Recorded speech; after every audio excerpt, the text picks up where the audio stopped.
तीर्थंकर उत्सव देश से लेकर के महावीर पर्यंत 24 तीर्थंकरों के चरणों में प्रणाम करते हुए परम पूज्य आचार्य गुरुवर विमल सागर जी महाराज के चरणों में प्रणाम करते हुए महातपस्वी आचार्य सन्मति सागर जी के चरणों में प्रणाम करते हुए प्रिय आत्मन श्रीपाल को और मैना सुंदरी को लेकर तुम्हारे पास पहुंच रहा हूं।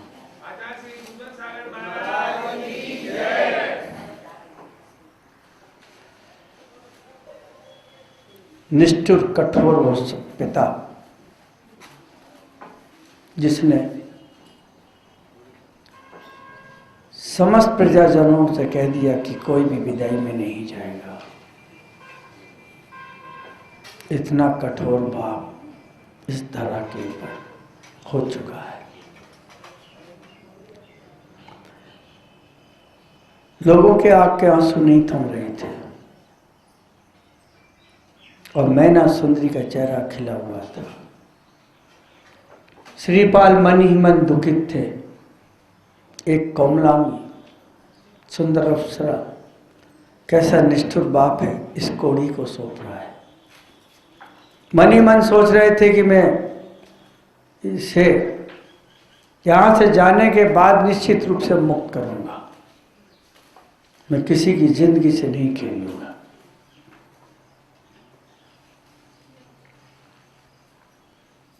असंख्य लोग खड़े थे, राजपुत्री थी,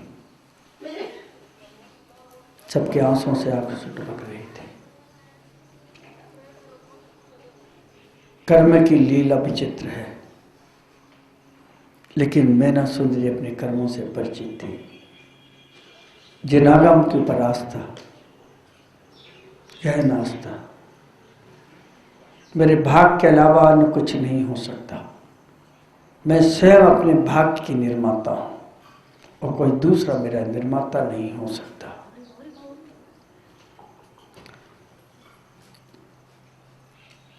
क्रम चला, पानी ग्रहण हुआ, सब कुछ हुआ और राजा ने आदेश दिया कि तुम लोग जा सकते हो। विदाई। और सबसे बड़ी बात यह थी कि राजा ने कहा था कि इन्हें कोई भी दहेज न दिया जाए, सिर्फ मैना सुंदरी जिस कपड़े में उसी कपड़े में जाएगी, इन्हें कपड़े भी नहीं पहनाए गए। तुम्हारे यहाँ तो तीज और त्योहार के दिन विशेष कपड़े बनते हैं, दीपावली का पर्व जाए तो नए कपड़े बनते हैं, शादी का अवसर जाए तो नए कपड़े बनते हैं। कैसे अज्ञानता में अपना भाग लिखा उस मैना सुंदरी ने। भौतिक वस्तुओं को छोड़ने को तैयार है, लेकिन अपनी आस्था से डिगने को तैयार नहीं। वही पुराने कपड़े, एक साड़ी में विवाह हुआ और तुम्हारा पेट तो करोड़ों मिलने के बाद भी नहीं भरता।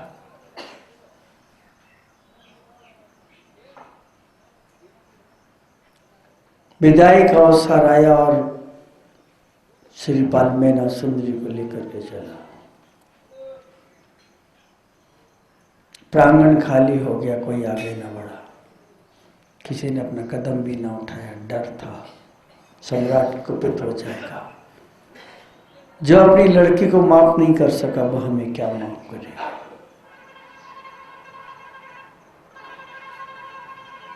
मैं आप सबसे निवेदन कर रहा हूं, माया सुंदरी के जीवन, मैना सुंदरी के जीवन से कुछ सीख लें आप। तुम जरा से अभाव में भागने की बात करते हो, घर छोड़ने की बात करते हो, पियर जाने की बात करते हो। जरा से प्रतिकूलता उपस्थित होती है तो तलाक की बात करते हो। जरा सा वस्तु का अभाव हो जाओ तो कसाई से भर जाते हो, आवेश में आ जाते हो। विनय समाप्त हो गई।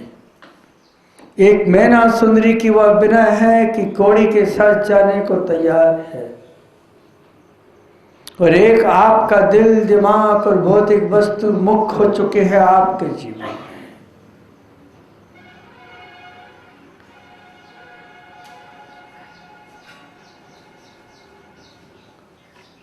कमाना बढ़ता रहे और वासनाएं बढ़ती रहे। जीवन के दो उद्देश्य बनाए आप लोगों ने, कमाना है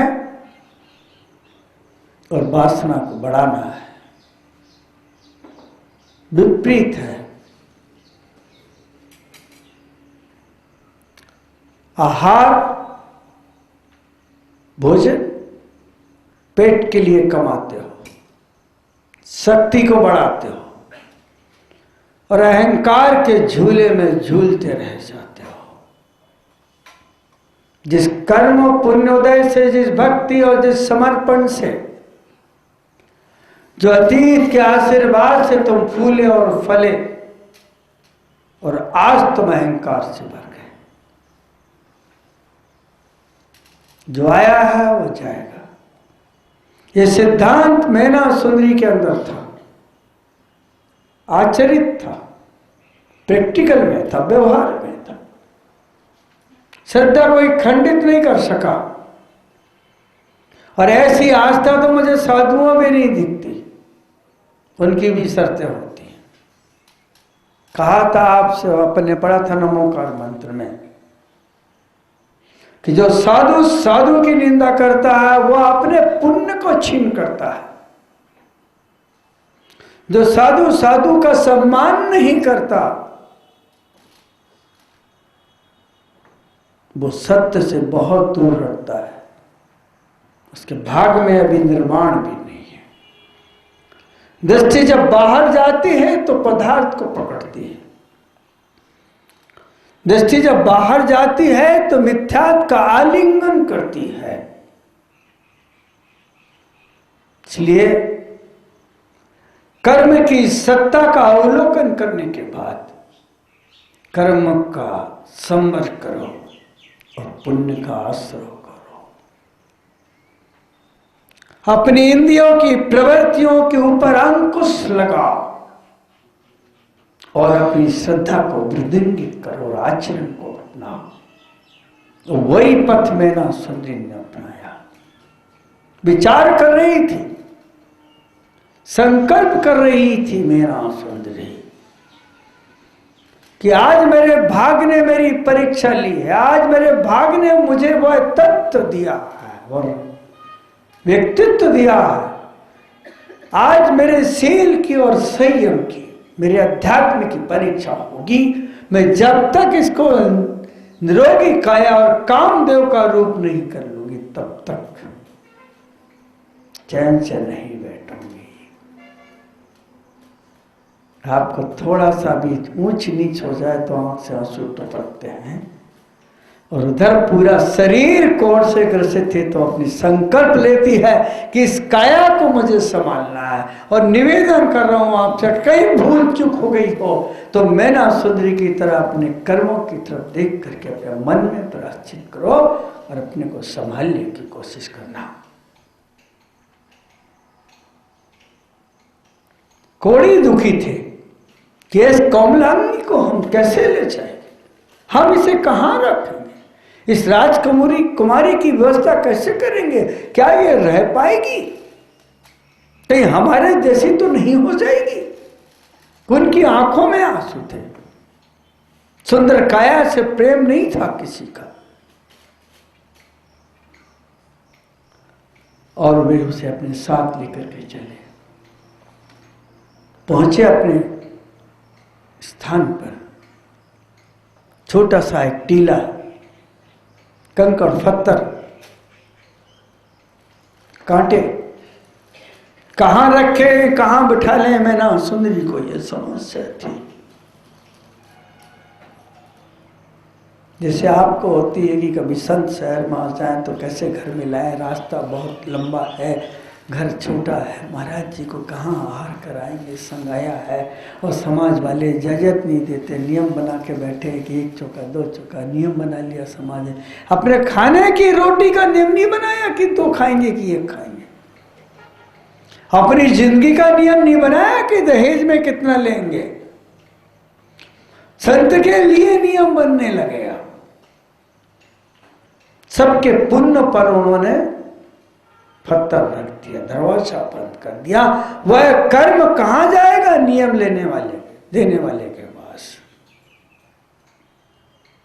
मैना सुंदरी अतीत का ही फल भोग रही है, लेकिन राजी है, प्रसन्न चित्त है कि मैं कर्म की उद्दीर्णा करूंगी, पुनः इन कर्मों का बंध नहीं करूंगी। और वो सारे कोड़ी कहां बिठा ले, कहां रखे? बिछाने को भी नहीं, एक चद्दर भी नहीं दिया, एक पांव में चप्पल भी नहीं पहनी पिता ने। बोले ये लौट के आएगी और चरणों में गिरेगी। वो तो नियति है उसकी।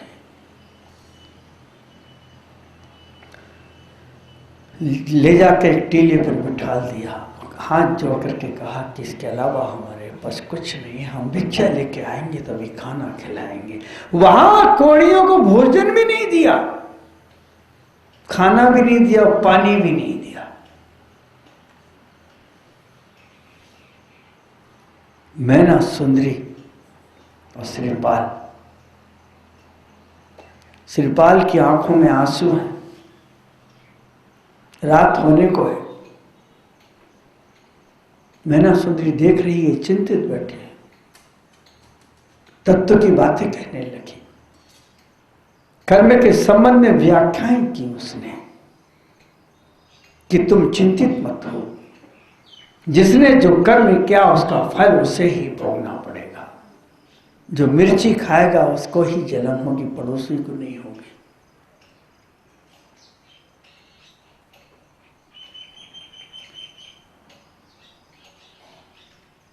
रात के 12 बज गए, तत्व की चिंतन करते करते पूरी रात गुजर गई। तुम लोग तो शादी के पहले ही मिल लेते हो, बाद में सगाई होती है। अरे वो पूरी रात, सुहाग रात तत्व चर्चा में चली गई। मैना सुंदरी ने देखा कि श्रीपाल की आंखों से आंसू गिरे, तो कहा कि स्वामी आपकी आंखों में आंसू क्यों? मैना सुंदरी आगे बढ़ी, अपनी हथेली यूं कर दी और कहा मैं आंसुओं की कसम खाती हूं। श्रीपाल ने कहा ठहरो, तुम्हारे पिता ने अपने अधिकार का दुरुपयोग किया है, लेकिन मैं तुम्हें इस काया का आलिंगन नहीं करने दूंगा, कोड़ी की पत्नी नहीं बनने दूंगा। मेरी तरफ से तुम मुक्त हो, जाओ, कहीं भी निकल जाओ। तब मैना सुंदरी ने कहा था कि स्वामी,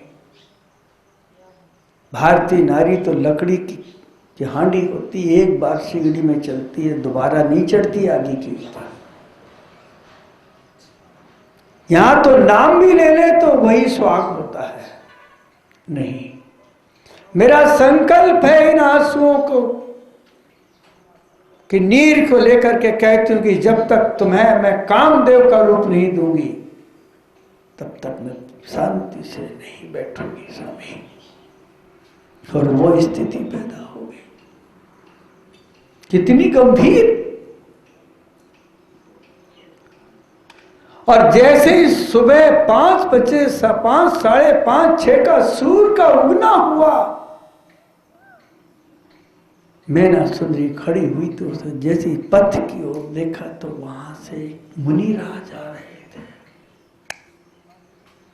उसने कहा स्वामी, हमारा विवाह सफल हो गया, निश्चित तुम कामदेव बनोगे। क्यों? वो देखो मुनिराज आ रहे हैं, चलो उनके दर्शन को चलो। आप लोग तो विदेश पहुंचते अपनी अपनी दुल्हन को लेके और पत्नी को लेते, मंदिर तो मजबूरी में जाना पड़ता है। सीधे पहले से टिकट बुक हो जाती, कहाँ जाना, मॉरिशस जाना है कि पता नहीं कौन कौन से देश है। जैन साहब तो पूरे घूम के हैं। श्रीपाल ने कहा चलो, उसी क्षण मैना सुंदरी के साथ चला। मुनिराज के निकट पहुंचते ही बहुत दूर से मुनिराज ने कहा पुत्री, पुत्री, ये रत्न तुम्हें कहां से मिला? तब मैंने सुनी का प्रभु ये रत्न है या क्या मैं नहीं समझती, लेकिन मेरे भाग ने सौंपा है इसे, मेरा अतीत का कर्म है ये मेरा। तो मुनिराज ने कहा पत्री चिंता मत कर। और एक क्षण को मुनिराज रुके आंखें बंद करके कि इतने में एक सेठ पहुंच गया, व्यापारी। उसने कहा प्रभु नमस्कार, गुरुदेव प्रणाम, इनको मैं अपने घर ले जाऊंगा, अपने घर ले जाऊंगा, ये मेरे घर में रह के साधना करेंगे। मन की बात पढ़ ली श्रावक ने। वही श्रावक श्रेष्ठ है जो मुनि की साधना में विकल्प उत्पन्न नहीं करता। वही श्रावक सम्यक दृष्टि है जो मुनि की विकल्प अवस्था को देखते ही उनके विकल्प को शांत करने की कोशिश करता है। वो श्रावक होने के लायक नहीं जो व्यक्ति की उपासना करता है, दिगंबरत की उपासना नहीं करता। और जब तक दिगंबरत की उपासना नहीं करेगा तब तक सम्यक का भी पात्र नहीं बनेगा। व्यक्ति का उपासक दूसरे संत का निंदक होता है और दिगंबरत का उपासक सारे संतों का प्रशंसक होता है। सिद्धांत है ये। एक कुएं का पानी कब तक पियोगे यात्रा में? क्या पानी सिर पे लेके चलोगे? अरे पानी तो खाली पानी है, H2O का जोड़ है। कहां से फर्क हो गया? दिगंबर मुद्रा तो खाली दिगंबर है, हमारे यहां नग्नता और पीछे कमंडल पूछा जाता है, व्यक्ति नहीं। कुहू कुहू बोल न कोयल, मन में अभी उल्लास नहीं है। सापित तरु पर सुमन खिले, विश्वास नहीं है। कुहू कुहू बोल न कोयल, पावन संबंध गुरु शिष्य का केवल एक बार होता है। जैसे संबंध प्रणय सूत्र का बार बार नहीं होता है। माथे पर अब तो चंदन है, कंगन मेरे पास नहीं। कुहू कुहू बोल न कोयल। या कंगन से तात्पर्य वो भौतिक कंगन की बात नहीं हो रही है। ये दिगंबर मुनि है, चंदन की तरह है, जलाओगे तो भी सुगंध देगा और जिस कुल्हाड़ी से काटोगे उसके मुंह को भी सुगंधित कर देगा। संत कभी किसी का निषेध नहीं करते, संत कभी किसी की निंदा नहीं करते, संत कभी किसी दूसरे संत को छोटा नहीं समझते और संत कभी किसी संत को अपने दरवाजे से नहीं हटाते। यही वीतरागता का लक्षण है। भीड़ को देख करके वीतरागता पैदा नहीं होती, और भीड़ को देख करके वीतरागता पैदा होती तो शायद टाकीजों में रहने वाले सब वीतरागी हो जाते। संतों को कौन पूछता है? फिर क्रिकेट का मैच हुआ भी इंदौर में, हजारों लाखों ने देखा। क्या सब वीतरागी हो गए? भीड़ से नहीं, समत्व भाव से, भीड़ से नहीं, वात्सल्य भाव से, भीड़ से नहीं, करुणा के भाव से संतत्व पैदा होता है और वीतरागता उसका आलिंगन करती है और स्वागत करने को तत्पर होती है। कंगन से तात्पर्य संत कह रहा है कि मेरे माथे पर चंदन है, या भौतिक सामान का समाधान नहीं है। भौतिक सामान नहीं, रागी दोषी व्यक्ति का नहीं, संयमी को संयमी का सम्मान करना चाहिए। कुल्हाड़ी अगर चंदन सुगंधित कर देता है और जिस अग्नि में जलता उस अग्नि को चंदन सुगंधित कर देता है तो मुनि के लिए शत्रु और मित्र बराबर होते हैं, चंदन की तरह। महाराज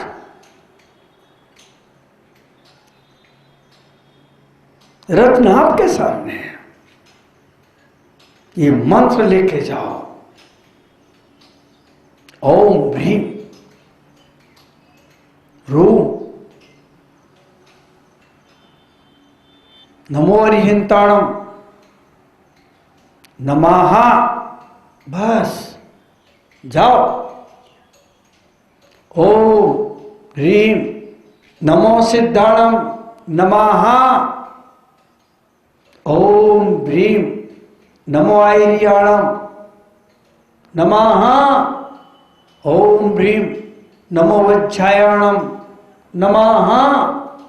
ओम ह्रीम नमो लोहे सब श्रावणों नमः। जाओ रंगों के साथ इनका ध्यान करना और सिद्ध चक्र यंत्र का अभिषेक करना। जाओ पुत्री, यहां तो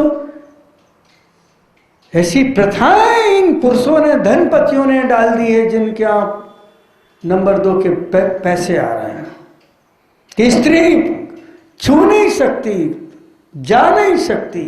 क्या है नाटक? अभिषेक नहीं कर सकती। किसने कहा ये? महापवित्र है वो स्त्री। तभी हमारे यहां सती चंदना, अंजना, सीता पूजी जाती है। कार्य पवित्र हो तो स्त्री पवित्र हो, और कार्य पवित्र हो तो अपवित्र हो। कौन गारंटी लेता कि हर पुरुष भगवान को छूने वाला पवित्र है? उसका मन पवित्र है, कम से कम उसके अंदर एक भक्ति तो है, श्रद्धा तो है। अगर आज कहीं चारित्र की परीक्षा दिए तो स्त्री ने दिए, किसी पुरुष ने नहीं दिया आज तक, क्योंकि वही पालन कर पाती है। पुरुष तो 96,000 रानी को पाके भी भूखमरा रहता है, और एक स्त्री 96,000 एक पुरुष को पाकर के अपने आप में तृप्त हो जाती है। और वो स्त्री अभिषेक के लायक नहीं। ये तुम्हारी धारणाएं हो सकती हैं, आगम की नहीं। जितना उत्थान ऋषभ देव से लेकर के महावीर पर्यंत तीर्थंकरों ने नारी के गुण गाए, अन्य किसी संप्रदाय में नहीं मिलते। ब्राह्मणी और शूद्री ने ही संयम की शुरुआत की थी, और महावीर ने चंदना से हार लेके बताया था कि स्त्री निंदक नहीं, सम्माननीय है।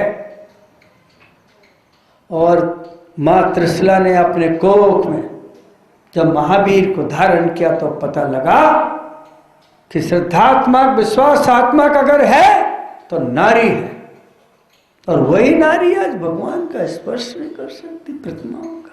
समोसरण में कितनी देवांगनाएं खड़ी हैं। कहा संत ने जाओ अभिषेक करना। और जैसे ही मैना सुंदरी श्रीपाल को चरण वंदना करके चली, क्या हुआ कल बताएंगे। अगला एपिसोड कल, इंतजार कीजिए अब कल तक का मेरा।